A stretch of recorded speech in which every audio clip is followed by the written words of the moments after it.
আসসালামু আলাইকুম। পাওয়ার স্টার আর্টিসের পক্ষ থেকে সবাইকে আমাদের শুভেচ্ছা অভিনন্দন। এটা দেখছেন একটি স্কোয়ার পাইপিএস। এটা আমি তৈরি করেছিলাম আজ থেকে 2-3 বছর আগে। এই যে সামনের যে লুক, এটা আপনার ডিজিটাল আপনার একটি ডিসপ্লে দেওয়া আছে, ভোল্ট মিটার, এবং এখানে আপনার আইপিএস অন অফ যে অপশন। এটা ফ্যানটা জাস্ট অল টাইম চলে, এজন্য কাস্টমারটি বিরক্ত। এজন্য জাস্ট আমি বলছিলাম এটা নিয়ে আসেন, পরিষ্কার করে আমি ফ্যানটা আবার অটো করে দেবো। এই ফ্যানটা আপনার স্কোয়ার কীভাবে আপনারা অটো করবেন এটা দেখেন। এখানে যে পজিটিভটা আপনার যেই কেবলস, সেটা আপনার এখানে সরাসরি ফ্যানের পজিটিভে আসবে, এবং এখানে ফ্যানের যে পজিটিভ থেকে একটি এনটিসি 103 একটি এনটিসি আপনার পজিটিভে যুক্ত হবে। আর এখান থেকে আপনি হেডসেটটা একটা নেগেটিভ নেবেন, ঠিক আছে? একটা নেগেটিভ নেবেন, যখন আইপিএস ব্যাকআপ আসবে তখন কিন্তু ফ্যানটা স্টার্ট হবে হিট হলে। এখান থেকে আমরা বা চার্জিং থাকলে এটা দেখতে পাচ্ছেন, এখান থেকে ডায়োড দিয়ে আপনাকে নেগেটিভটা নিয়েছি। নেগেটিভটা আমি একটি পিএনপি আপনার যে P155 যে আপনার মসফেট স্কোয়ার যে মসফেটগুলো ইউজ করে। আর এখানে আপনার একটি রেজিস্টার ব্যবহার করছে আপনার 22K, দেখতেছেন 22K একটা রেজিস্টার আছে এখানে। 22K এই রেজিস্টারটা আপনার এনটিসি, কিন্তু আপনার একটা পজিটিভ থাকবে এবং একটা আপনার এই সাইডে থাকবে।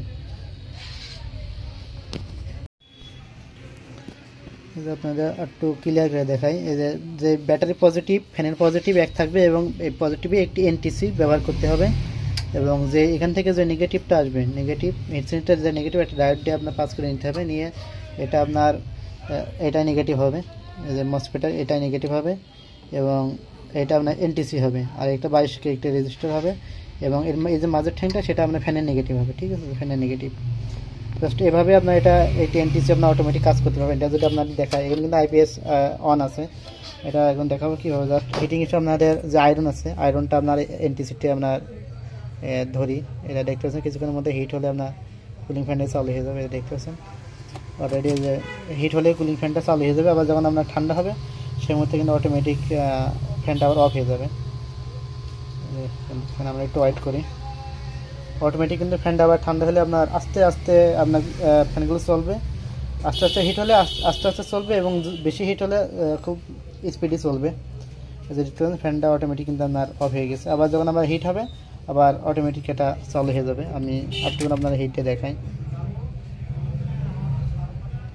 দেখতে পাচ্ছেন আবার কিন্তু এটা অলরেডি চালু হয়ে গেছে।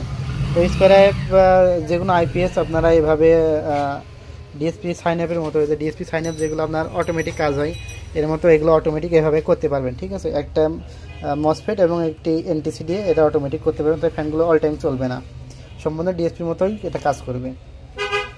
তো ভিডিওগুলো যদি ভালো লেগে থাকে অবশ্যই আমাদের চ্যানেলটি সাবস্ক্রাইব করবেন, আর ভিডিও ভালো লাগলে অবশ্যই এটা লাইক করবেন।